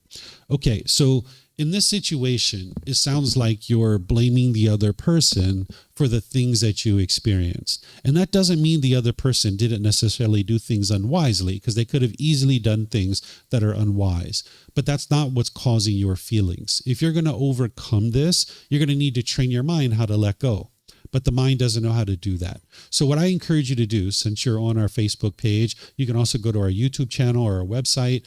You would be wise to learn the Eightfold Path using the resources that I share, because I share them based on the original words of the Buddha. There's plenty of resources out there that will say it's the Eightfold Path, but it's not necessarily the original words of the Buddha. You're going to need to train your mind to be able to let go.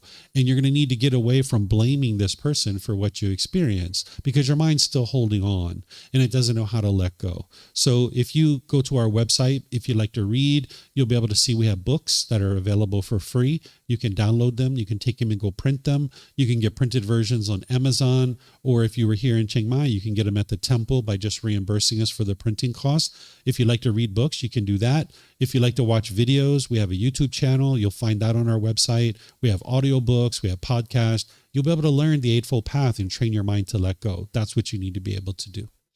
So yes, you have a question? Thank you. Nice. Thank you for your nice talking. So you talked about the love is let it be free. We don't have the expectation for the people.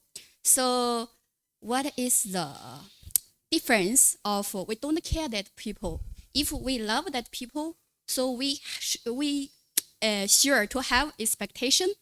But if we don't like that people, we don't love that people, we don't care at all. They can do whatever they want. So what's the difference of the true love and not the care? Okay, so oftentimes people think it's their care or their love that's causing their painful feelings. So it's not the care, because having care for someone is the same as love. It's that you have a genuine interest in seeing this person be well, right? So the unenlightened mind can see the two extremes very well. It's either you're chasing, you're pressuring, you're putting expectations on someone and trying to control them, or the other side is, I don't care, and just whatever you do is up to you, right? Those are the two extremes. There's this middle way here, and I'll give you an example from my life so you can see this, right? So I have a son who's almost 14 years old. He is in school, of course, and he gets certain grades at school, right? And he used to go to school. Now he does homeschooling.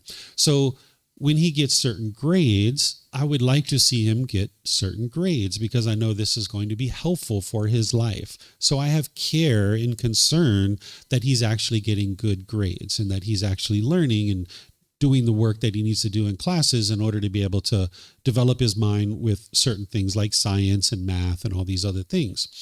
But if I didn't care, or let me talk about the other side. If I was having craving, desire, attachment, I would be trying to control him and pressure him and force him to get grades that I want him to get.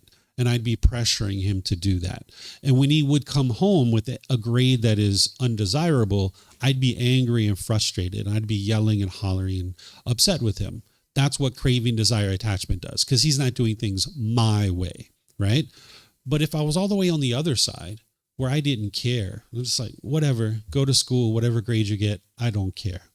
Now he comes home with certain grades, and I'm just like, so what? I don't care.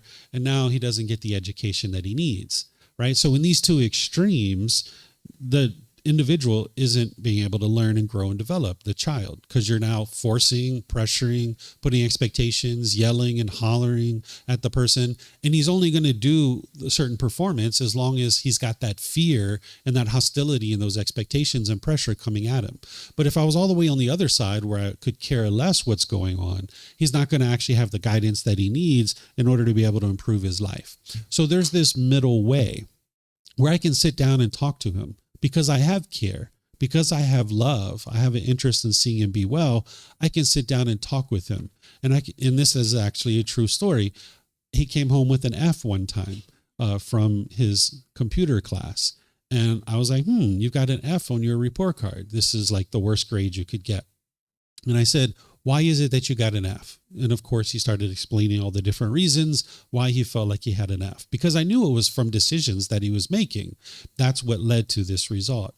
And I listened to everything he had to say. And I said, okay, well, there's a parent teacher conference coming up next week. I'm going to go in and talk with your teacher, and you can be there as well. And now the three of us will talk and see if your teacher has any other insight about why it is that you got this F. So we went into the school and we sat down with the teacher, and the teacher explained all the reasons why he had this F. And of course, it was different than what my son had said, right? So now in the meeting with the teacher explained everything that he had to do in order to improve his grade. And my son agreed, yep, that's exactly what I need to do. I'm going to do those things. So we all walked away from the meeting understanding that he was going to now do those things, right? So this is a better way of life. Instead of being hostile and bitter and harsh and pressuring him to do things, that wouldn't work, because he's only going to do those things as long as he experiences the pressure. But being on the other side where you don't care isn't going to work either. You need to come to the middle, where we go into the teacher's office, we talk, we have discussion, we figure out what were the unwise decisions that you made that led to this F, and what are the wise decisions that you need to make in order to be able to get a better grade. And now you've got that wisdom that can now improve things. So you can function from this middle way with each individual part of your life. Now, if we take this to like a life partner, right? Like if you were to try to pressure your life partner, like a boyfriend or girlfriend, to do things your way, they're only going to do things your way as long as you're pressuring them and trying to control them to do things your way. And they're going to not like that. They're going to not enjoy being in that relationship because they feel pressured and smothered. But if you are all the way on the other side where you could care less about what's going on in your relationship, you're not going to experience a wonderful relationship there either. So you're going to need to come to the middle where you guys sit down and you talk and you have discussions. That's what me and my wife do now. Where before we would fight to death. That's what two unenlightened beings do, is they're going to fight to death like two wild animals. But when you train your mind, you can sit down and you can talk with each other and you can have discussions. And even if you disagree with each other, you can disagree respectfully, because disagreement doesn't mean disrespect. It just means you disagree with each other. You have a different opinion. And now you can talk it out. And sometimes she changes her mind and she's interested in doing it my way. Sometimes I change my mind and I'm interested in doing it her way. Other times we blend our ideas and we come up with a blended approach. Other times we sit down and we talk and we still disagree and we do it completely opposite ways. She does it her way and I do it my way, and we're completely fine with that, right? This is the impermanent nature of the world. So not caring would not be wise, because what love is to be able to care. But what that people oftentimes think is that expectations, that craving, that longing, yearning, they think that's their care, but that's just the craving, desire, attachment masquerading as care. Thank you. Yeah, you're welcome. Okay, I don't see any other questions anywhere. Okay, so now let's talk about loving oneself, because now that we've talked about true love and how oftentimes the unenlightened mind with its lack of wisdom will put expectations on other people and try to pressure and control that person to do things your way. And you might think that's your love because you see your mom or dad or brother or sister headed towards a problem and you think, oh, I don't want them to experience this problem, because when they experience that problem, you're not getting your cravings fulfilled, and now you feel painful feelings. And you think the way to solve this is maybe pressure them and put expectations on them to do things your way. Well, the mind does this to yourself too, that you might put expectations on yourself where you're pressuring yourself to meet a certain objective. And now with those expectations, you can only be happy if you meet those expectations. So you'll work feverishly. You'll work really, really hard, almost exhausting yourself to get to those expectations. And you'll be happy for a period of time when you get to those expectations, but then things change. You know what happens, right? What happens once you meet your expectations? You put more expectations on yourself, right? And now you're not happy anymore. And you have to work really, really, really, really hard. And oftentimes you fall short of your expectations. And now you beat yourself up thinking that you're no good. So not only do you need to not put expectations on others, you need to not put expectations on yourself. When I say this, people say, well, hold on a second. How am I going to be motivated to accomplish anything in the world if I'm not going to put expectations on myself? You need to understand what the difference is between a goal, objective, or interest versus expectations. Because right now, if you get to a goal and you're happy, and if you don't get to a goal, you're not happy and you're frustrated, that's actually not a true goal. That's a craving, desire, attachment. That's the mind saying, I can only be happy if I get what I want and what I expect.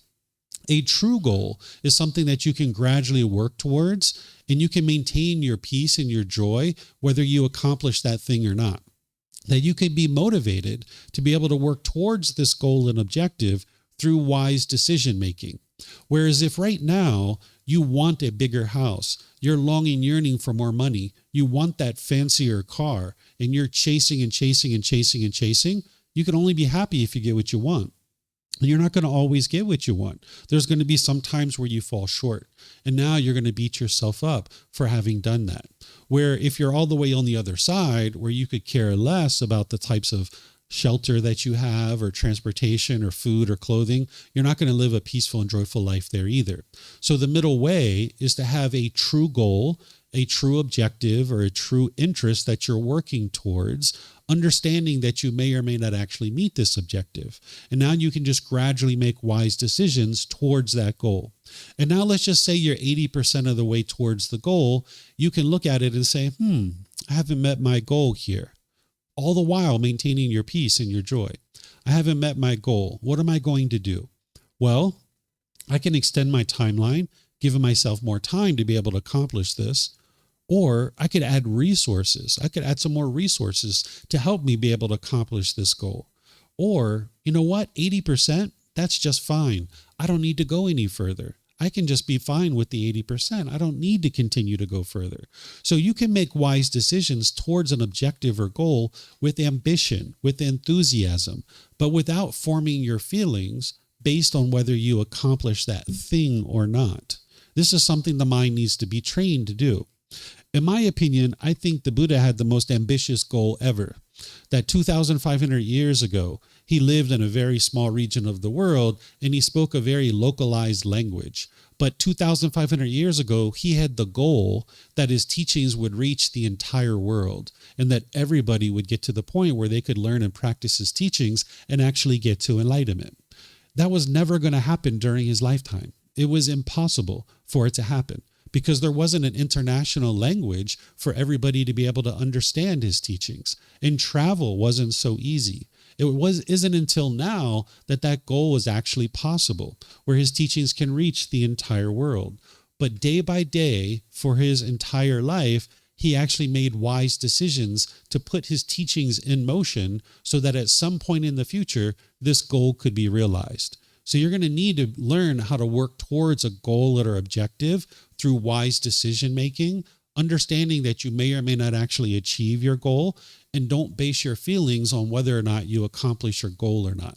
This is something that the mind needs to learn how to do. So by loving yourself is to not put expectations on yourself where you're trying to control yourself and pressure yourself to do a certain thing, but you're also not all the way on the other side where you could care less. Instead, you come to the middle where you're gradually pursuing your goals, objectives, or interests, understanding that some of them you're going to meet and some of them you are not. That's normal. That is impermanence. But if you crave to meet every single goal and you can only be happy if you meet a certain goal, then you'll be angry and frustrated when you're not meeting your goal. And you'll beat yourself up, having this negative inner dialogue in your mind where you're constantly degrading yourself. You would also like to get to a point where you have love for your parents and your caregivers. There are certain people that contributed to you growing up into where you are today as an individual. You probably didn't agree, as we just found out, with what they did. You might not have agreed with the choices and decisions that they made, but at least you can get to a point where you have appreciation and gratitude for the fact that they've brought you into this world, or they're caring for you in one way or another, because every single one of us have gotten food, clothing, shelter, and medical care. It's helped us to be able to become a better and better person. Without these individuals in our life, our parents and our caregivers, we would have never been able to sustain our life. Because when we first came into the world, we were completely dependent on the world to take care of us. It was impossible for us to be able to take care of ourselves. So even though you disagreed with certain things that your parents and caregivers have done, at least maybe you can get to a point in your life where you have appreciation and gratitude for the things that they've actually did provide you, understanding that they were working with whatever wisdom that they had or lack of wisdom, and they did whatever they thought was best in any given situation. So I grew up with a lot of resentment and hostility towards my mom growing up, because she never met my expectations. I wanted her to be this kind of mom, and she was this kind of mom over here. So you need to understand that your parents aren't ever going to meet your expectations. It's impossible. They're never going to meet what you want them to do. But if you can at least get to a point where you have appreciation and gratitude towards them for the things that they did do, now you can release your mind from having to have that bitterness and hostility or that resentment towards them for not meeting your expectations. Just get rid of your expectations. Understand that they are their own individual being, doing things in the way that they think is best, and they're not going to do things your way 100% of the time. So now you can just love them as they are. That's what it means to have unconditional love, to just love somebody as they are, not trying to pressure them and control them to be something different, but understanding that each person is making the decisions that they think is best in their life, and you're not necessarily going to know what's best for other people's life.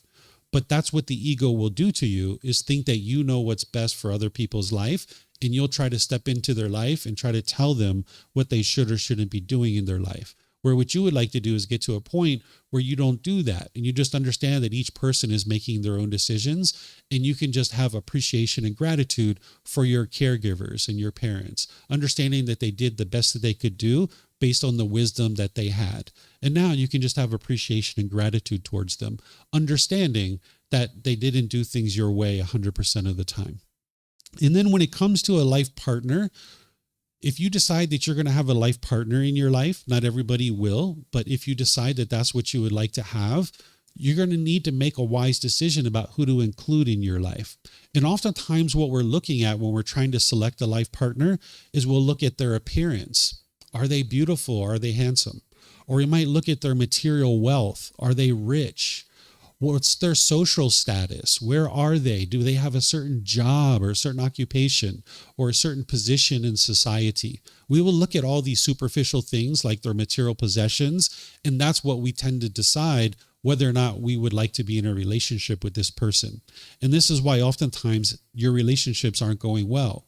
Instead, what you need to look at in order to make a wise decision about a life partner is the person's mind. That's what's going to determine for you whether or not you can have a successful relationship with this person or not. Because selecting a life partner is like having a business, even though it's not a business, but you can understand this analogy. Let's just say you invested multi-million dollars into starting a business, and you had to select somebody to run your company because you're not going to run it yourself, and you would like to hire a CEO for your company. You're probably going to take a lot of time to evaluate the different candidates to see who you would like to select as a CEO. You might even take a year or two to be able to decide who's going to run this company, because your company is going to live, breathe, and die based on the decisions that this CEO makes. So you're going to take your time and make a wise decision about who to hire as the CEO for your company. Well, you've got this position in your life, this life partner, and this decision that you make is going to determine what you're going to experience in a certain portion of your life. And if you make a wise decision, you're going to experience wonderful results. And if you make an unwise decision, you're going to experience the opposite of that. You're going to experience unwholesome results. So you'd really like to take your time in selecting a life partner. And there's essentially 3 qualities that you need in order to be able to have a healthy relationship with a life partner. You need a life partner who understands that they are not perfect, that they are a work in progress, that they're going to need to do some inner work and growth and development in order to become a better and better person, that they are not perfect. So if you have someone who thinks they're perfect, this is not going to breed success for you in your relationships. You're going to need somebody who doesn't blame you for the feelings that they experience. Because if they're blaming you for the feelings that they're experiencing, then they just think that they're perfect and that you're the problem. And you need somebody who's willing to get the help that they need in order to improve their life. Because every unenlightened being is going to need help in order to be able to cultivate wisdom and make better and better decisions. But if you have someone who thinks that they're perfect, who's blaming others for the feelings that they're experiencing, and they're unwilling to get the help that they need to improve, you guys are stuck. They're stagnating in life because they're not doing things to improve. And that means as a couple, you guys are going to stagnate. So not only do you need a life partner that has these qualities, but you need to have these qualities too. That you understand that if you currently experience anger, sadness, frustration, and all these other feelings, you are not yet perfect. There's still some work to do here. That there's certain wisdom that you haven't cultivated about the world that you're going to need to cultivate. You need to get to the point where you're not blaming other people for the feelings that you're experiencing. If you keep blaming others for what you experience, you're never going to do that inner work and inner growth to become a better and better person. And if you're unwilling to get the help that you need in order to be able to improve, then you're not going to be able to improve. So you would like to have these 3 qualities as well, where you understand that you're not perfect, that you're not blaming others for your feelings, and that you're willing to get help from somebody to be able to improve what it is that you experience on a day-to-day basis. And if you have somebody like this, you guys can rock and roll together. You guys can do some wonderful things in life. But if you have the opposite of this, someone thinks they're perfect, they're blaming you for their feelings, and they're not willing to get help, then you guys are stuck. And you're not going to experience improvement in your day-to-day life. So when you're looking for a life partner, those are the first 3 things that you would like to look for. Look at their mind. Look at how they treat other people. How do they treat taxi drivers? How do they treat food servers? How do they talk about their ex-boyfriends and ex-girlfriends, if they talk about that? How do they talk about their parents and their siblings? If they talk about how horrible everybody else is in the world and how everybody else is the problem and how all these relationships that they're having difficulties in, they're blaming those other people, well, it's only a matter of time before they start blaming you for the problems in their relationship. Because if someone's talking about all the problems that they're having with their parents and their siblings and their boss and their coworkers, well, what they're telling you is that they don't know how to have healthy relationships. They don't understand how to have harmonious relationships. And you're just the next person who's in a relationship with them who's going to be struggling in that relationship. But oftentimes we're looking at their looks, they're beautiful, they're handsome, or they're rich or wealthy, or they have a certain position in society, and you overlook some of those things that they're sharing with you about how difficult they're having in life to have relationships with other people. And you might think that you're different and that they're going to experience a relationship with you differently. So they're indicating to you that they're having challenges in relationships, and you should take note of that. And you should understand that they're having challenges to understand the wisdom that it takes to have healthy relationships. And you're going to be the very next person who they're going to have an unhealthy relationship with. So take your time, make a wise decision, realize that this is a very important position in your life. And also, if you make an unwise decision, don't hesitate to change your decision. I made a decision to get married first, and I needed to change that decision. I actually was married to the first person for several years, and I ended up getting a divorce, and then I married a second person. But by the time I got to that second person, I understood how to make wise decisions. And now we've been together for 19, 20 years, and we'll be together for the rest of our life, because it took me multiple situations to be able to understand what I needed in a partner and how I could be successful with a partner. So it's going to take you time to figure out what it takes for you to be able to have a successful relationship. But it all starts with you doing this inner work, this inner growth, this inner development to cultivate wisdom. And one of the things you need to cultivate wisdom about is what is true love. If you understand what true love is, more and more you can practice that. And that's what you'll receive coming back to you. So do you guys have any questions on any of this whatsoever? Yes, please help yourself. Go for it, Diego. David, I believe you are going to talk this later, because it's like how to deal with people who is not in the way. Mm-hmm. But about this life partner, if I am trying the true love and try to deal the expectation and everything, but I'm still seeing that the other person is not practicing the true love.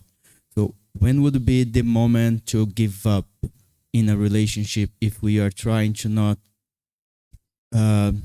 deal about what the other one is doing, and we are gonna love in a true love? But when would be wise to stop or to finish a relationship? Okay, so it's really helpful, before we talk about that, it's really helpful that at the beginning of a relationship, I assume you're talking about like a life partner type relationship, that you talk very early on about what is love. Second date, third date, maybe even first date, right? Ask them, what does it mean to love somebody? How do you think about love? How would you describe the word love, right? Try to understand how they think about love. More likely than not, they aren't going to understand true love, right? Because all of you guys coming here, you probably didn't understand what I just taught you prior to learning. So unless somebody has learned this, they're not going to understand. So just understand whatever you get back is probably not going to be what I just described. So don't just run away just because they don't understand the answer, right? So just understand where they're at, second date, third date, fourth date, understand where they're at and what their current thinking is on true love. And then when you see that they're not understanding what true love is, because that's probably what's going to happen, now start to have discussions with them and talk to them about how you think about true love. And then that will help them to slowly learn. That's what it means to be a life partner, is that you're supporting each other and encouraging each other in life. And now you can support each other in life. And now you're helping each other. So I've helped my wife tremendously in life, and she's helped me tremendously in life. Not because of us forcing or controlling each other to do it, but that's what we've chosen to do. So early on in your relationship, establish the ability for you guys to have conversations where they think one way and you think another way. And now you can share your opinions and they can share their opinions. And now you guys can grow as a couple where you exchange ideas, because you would like to be able to know early on what this person thinks about love and help them to be able to see what love is. But if you're currently in a relationship and it's been multiple months and years, I would encourage you to start having these conversations now where you can start talking about love and what is true love, so you guys can start learning how to do this. But eventually, or ultimately, you might get to a point where this person doesn't want anything to do with learning and growing and developing as a person. They're not interested in doing this inner work. They think they're right about everything and everybody else is wrong. This is their ego that is in there. And eventually you're going to need to get to a point where you've decided you've tried enough, you've done enough, had enough effort here to try to help this person, and it's not going to work, and you need to decide to step away. Nobody can tell you when is the right time. You've got to decide for yourself that you've tried whatever you can try, and there's no other options for you to be able to help this person to be able to see another way of life, and they're not choosing to grow and develop. So this isn't putting expectations on them and trying to control them to think about things in your way. And it's also not being on the other side where you could care less about how your relationship is. Instead, you come to the middle where you have discussions with them and see if they're open to expanding their mind and their current understanding of what love is. And if you've exhausted all your options and you just can't, go any further, then you might decide to step away. I'll share this with you too. At the 11-year mark in the relationship with me and my wife, that's when I decided to start learning and practicing these teachings. And my wife was noticing that things were improving and that I was doing things in a different way than I had done before, because before I had a lot of bitterness and hostility and harshness. And after the 11th year mark, and she started noticing all these improvements of what I was doing, she says, I think this relationship's going to work out after all. I said, really? Why do you say that? She said, well, I see you're learning the Buddhist teachings and now you're starting to, function like this better and better individual. And she's like, I think this relationship's actually going to work now. And I was like, for 11 years, you didn't think this relationship was going to work? She's like, yeah, I didn't think it was going to work. I thought we were going to end our relationship. And I was like, wow, that's pretty interesting. She had never told me that. So different people have different thresholds. You can't set a time marker. You can't set a certain indication. It has to be something that you decide. And she was committed enough to go all the way to the 11th year mark. And we were continuing in our relationship. And now she's got this husband who fully understands the teachings and has trained his mind. And now we don't have any issues. We don't have any arguments. We don't have any fights or anything like that. It's just nothing but peace and joy in our home. But it was 11 years of patience before she started to see that, he's going to now start learning. So each person's threshold is a bit different. And that's something that you've got to decide for yourself. You have a question, ma'am? Dear teacher, lots of people in the world chase and look for love, and they also wish for freedom. I'm one of them, but to some degree, love and freedom contradict each other. When we love others, it's not only our lovers, but also our friends, family, parents, siblings. Once we love them, we can hardly keep our freedom. On the one hand, they may control us in the name of love. On the other hand, we will always think about them because we love them, which means we lose our freedom. Some people may say this is not real love, however, it's really hard to tell the difference between ordinary attachment and true love. Okay, so you said love and freedom are in conflict with each other, right? Okay. So the love that you're describing is not love. That's conditional love, right? If someone's trying to control you and pressure you, that's not love. So when me and my wife first got together, one of the things that I did when we first started living together is one day I came home and she wasn't at home and I was expecting her to be there. And when she came home, I was like, where were you? What did you go? Why didn't you tell me? This was before mobile phones. And I was like, why didn't you tell me where you went? And, I was worried about you and right? And she was like, I just went outside. I got something to eat, and I was just like, well, you've got to tell me where you're going. Because when I grew up, when we were at home, we had to write a note for my parents to leave it on the table if we were going outside so that they would know where we were. And that's how I grew up, right? And that's how my mind was conditioned to think that I had to let my parents know everywhere I was at all times. So when I came home and my wife wasn't, or she wasn't my wife at the time, my girlfriend wasn't there, I was upset and I was angry. So I tried to convince her that she needed to write me a note every time she went outside. So she did this like once or twice, and then she stopped doing it, right? So she was practicing at that time more of true love than I was, because I was trying to control her. I was trying to pressure her. I was trying to take away her freedom, right? But what she was doing is she was like, no, I'm not going to let this occur. I'm going to do things my way. And I'm not going to leave this note for him, right? So she did it once or twice and it satisfied my mind. But then after that, she stopped doing it, right? So what you're talking about is this lack of freedom. That's because it's controlling, and that's not love. Now, the way me and my wife practice, I have no idea where she's at. I know she's in Chiang Mai, but I have no idea where she's at right now. I don't know what she's doing. She's probably either at the gym working out. She's probably doing a massage with somebody. She's probably eating. She's probably with a friend. I don't know. But whatever she's doing, I know that she's doing it well, and I know she's doing it thoughtfully. She's doing it carefully. And at some point tonight, I'll probably see her at home, right? So loving someone isn't to know where they're at every second. It isn't to control them. It isn't to force them to do things our way. So if you get to true love is freedom. But right now, because you don't understand what true love is, you think these things are in conflict with each other. But when you truly love somebody, you don't put expectations on them. And it's that person is actually free to do as they please. So love and freedom are actually the same thing, coming together and actually merging together and essentially coexisting together. Mm-hmm. Okay, thank you. Yeah, you're welcome. I saw a hand way in the back earlier. Yeah.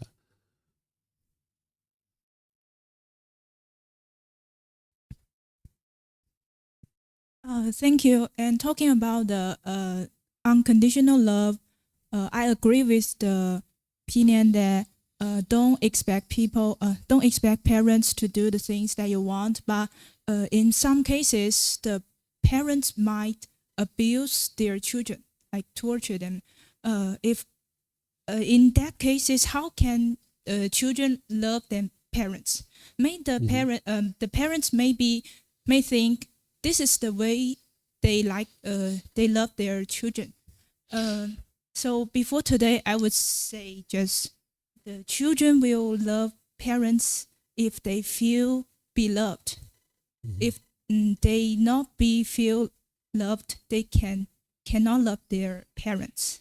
If in that problem, how can we just unconditional love? Okay, so I think your question is, how do you love someone who's been abusive to you in the past? Okay, so what this is an individual, if a parent is abusing their child, they have a certain craving, a certain longing, yearning, wanting this child to be a certain way. And then they have certain, what we call anger or hatred or ill will in their mind towards that being, right? And then this is coming from the mind's lack of wisdom or confusion or misunderstanding, the unknowing of true reality, not understanding that you're damaging this relationship between you and the other person. So the parent's mind here has a lack of wisdom, not understanding that abusing this child is not wise whatsoever. So what would be best, and oftentimes we don't get an opportunity to do this until we get older, is to get away from that abusive situation. We're talking about physical abuse here, right? Or sexual abuse or something like that. You would like to get safety, right? And oftentimes when we're very young, we can't do that, but it's not until we get older that we're able to get to safety. So getting to safety where you're no longer experiencing the abuse, you can still get to the point where you love this person, where you have a genuine interest in seeing them be well. This is where you need to learn how to love someone from afar. Loving someone doesn't mean that you're side by side with them and you agree with everything that they did. Instead, you get yourself to safety and you realize that, okay, this person was making unwise decisions to treat this being in this way, but I don't have to hate them just because they did these things that you consider to be unwise. Instead, have a genuine interest in seeing them be well, but understand that it's not wise to be around this person because of the way that their mind is functioning, where they're either physically or sexually abusive. It wouldn't be wise to be around that type of individual. It doesn't matter who it is, whether it's a family member or otherwise. So you can learn how to love someone from afar, meaning that even though you're not in an existing relationship, you can still have love for that person, meaning you have a genuine interest in seeing them be well. That's what love is that you just are interested in seeing them be well, realizing that it's up to them to create that wellness for themselves. But you also need to love this being. Whereas if you stayed close with them, if you stayed in a relationship with them where you were close to them, now they can continue to physically abuse you or sexually abuse you. And that wouldn't be showing love to this being. You need to have love for this being too. So that's why you'd like to get away to safety. And now from afar, you can love this person, meaning have an interest in seeing them be well. That's what it means to love somebody. It doesn't mean you're going to do a certain thing or you're going to talk to them a certain frequency or anything like that. That's not what love is. It just means you have the mental state that you would like to see them be well. Understanding that holding on to bitterness and hostility doesn't actually help anything. Okay, thank you. Yep, you're welcome. Yes. So when you talk of the abusing parents, we love them in distance. So is that how to get along with the inner parents, like the projection of psychology. That's how I get along with the person in my imagination. Oh, within your own mind. Is that what you mean? The inner parents, the parents in our imagination. Okay. So whatever parent you imagine in your mind that you want your parents to be, that person doesn't exist, right? It's only in your own mind. So you've got to train your mind to let that go and realize that that's not the parents that you have. You know, I always wanted my mom to be here, and that's not where she was at. She didn't do things my way. She was over here doing things her way. So whenever we were together, there was always problems. There was like fireworks going off. But once I let go and I realized that she's doing things her way and I can just appreciate her for who she is, loving her unconditionally, our relationship significantly improved. But you're going to need more than just what I'm teaching you here today. What I'm teaching you here today is just to understand intellectually what is true love.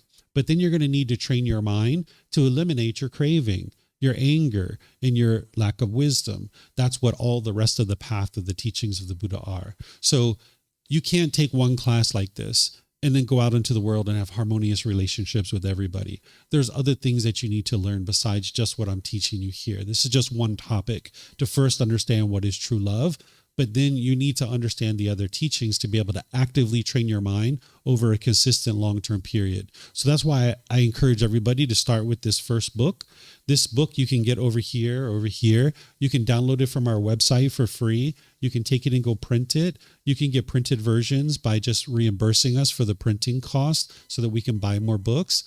Or you can order it on Amazon. Each Sunday, I go chapter by chapter in this book, helping students to be able to learn the foundational teachings. And we're going to be starting this program from the very beginning on August 9th. We do it now, but we're starting a new start from August 9th, where you can attend here or you can attend online because we live stream everything, or you can even watch the recordings where you can gradually, slowly but surely learn all the teachings you need to be able to train your mind. This is just one piece, and there's other pieces for you that you're going to need.